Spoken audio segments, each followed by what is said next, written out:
Pakcik boleh balik? Rehat di rumah anak. Lah, kalau boleh saya nak balik rumah saya sendirilah. Abah, Abah balik rumah kita. Nani akan jaga Abah sampai Abah betul-betul sihat. Okey?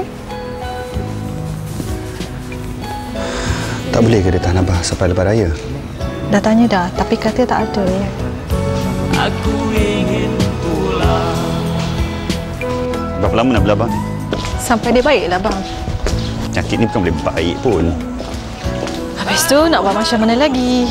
Dah, kalau tiba-tiba Abang kena kerja kat luar? Tak apalah, Nani boleh minta tolong dekat jiran sebelah. Okey, bagi ni. Kan apa?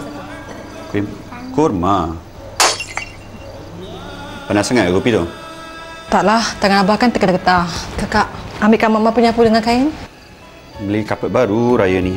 Kemanapun aku pergi, selalu ku bawa-bawa Abah ni kenapa ni? Dah tahu. perasaan yang bersalah datang menghantuiku. Masih mungkinkah pintumu buka? Office macam Abah pakai lampin tak? Busuk! Abah duduk sini je, Abah. Dekat dengan bilik Abah. Dekat dengan bilik air. Abah pakai dulang ni. Tak tumpah, tak pecah, tak berbahaya. Atuk dah pakai lampin. Kat sini Atuk boleh kata kuat-kuat.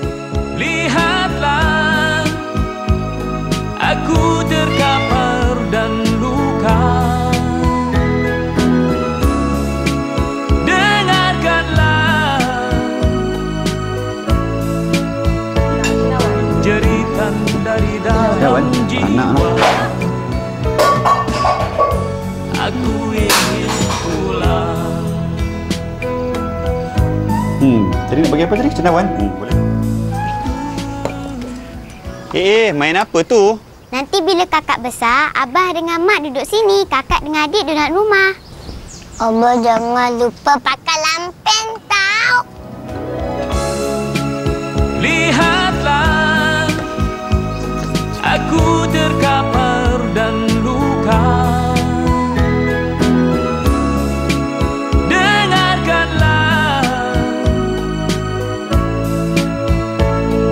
jeritan dari dalam jiwa.